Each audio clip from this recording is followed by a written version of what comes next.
Bonsoir tout le monde. Alors ce soir, nous allons voir ensemble Rachel et la parabole des 10 vierges et le pouvoir de l'attente à travers ces textes-là et la comparaison des textes. Bien sûr, nous sommes dans une période de l'année où nous envisageons maintenant l'Avent. L'Avent est à 2 pas de nous, est au pied de la porte, si on peut ainsi parler. Et puis, il y a des thématiques qui reviennent beaucoup dans la liturgie sur la question d'être prêt, de veiller, de, d'être juste et aussi d'être prêt à toute éventualité, par exemple au retour du Christ et toutes ces choses-là. Alors, il joue un tour à Jacob.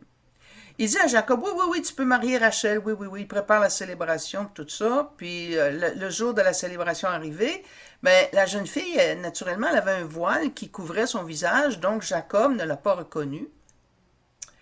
Alors il a marié Léa sans le savoir, puis il s'est retrouvé dans le lit nuptial avec Léa. Puis le matin arrivé, ben, il avait consommé le mariage avec Léa. Donc, puis non seulement ça, c'est qu'avant ça, le père, Laban, avait dit, il faut que tu travailles 7 ans avant d'avoir Rachel. Mais en réalité, après 7 ans de travail, c'est pas Rachel qui a eu, c'est Léa, la plus vieille. Alors, il a fait ce qu'on lui a demandé. Il a travaillé encore 7 ans. Et finalement, il a pu marier Rachel. Alors, on voit ici toute l'attente qui est imposée et à Jacob et à Rachel de pouvoir s'unir par les liens du mariage. Et on va vous montrer la diapositive numéro 12 ici. Là. On voit aussi que la noce, c'est le chiffre parfait, c'est 7. Hein? La noce dure 7 jours, donc une semaine pleine dans les 2 cas. C'était la tradition chez les Juifs à ce moment-là. Et la semaine en hébreu se dit Shavua. Le chiffre 7 se dit Sheva. Et la semaine culmine avec le jour du Shabbat, ok, qui veut dire arrêt. Et le chiffre 7, c'est la perfection. Alors, vous avez ici comme 3 mots qui se ressemblent, si on les aligne un en dessous de l'autre, là.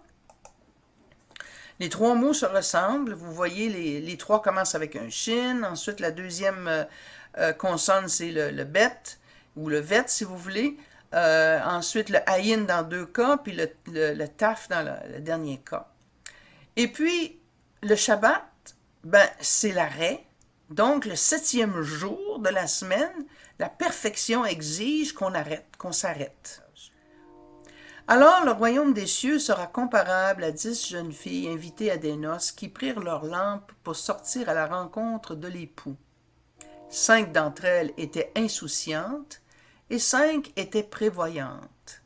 Les insouciantes avaient pris leurs lampes sans emporter d'huile, tandis que les prévoyantes avaient pris avec leurs lampes des flacons d'huile.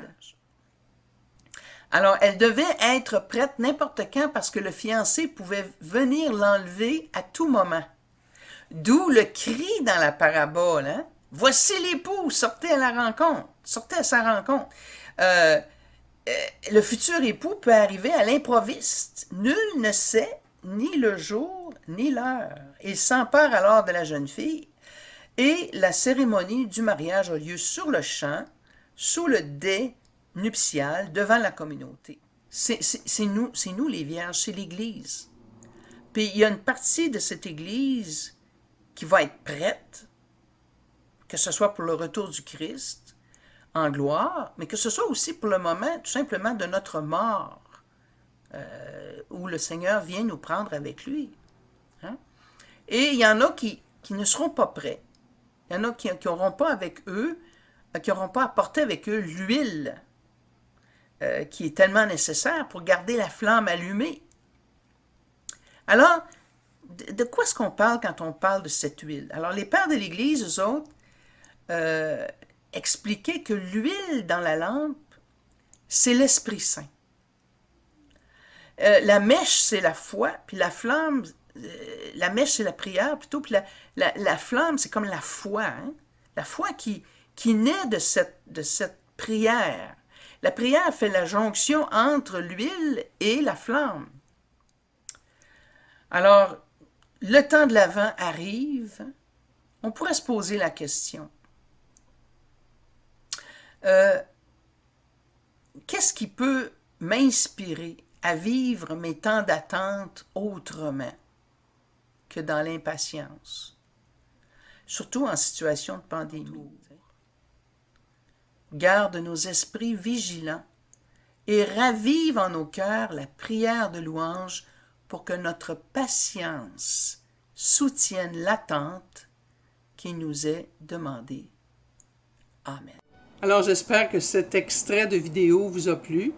Si c'est le cas, vous êtes invité à vous rendre sur mon site web violenecouture.com dans la section vidéo et vous pourrez, si vous le voulez, télécharger cette vidéo au complet pour la somme de 3 $.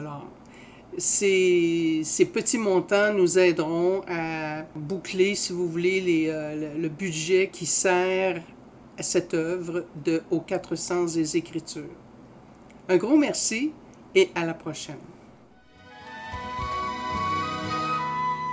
Espérance, tu es le plus beau mot de chaque jour.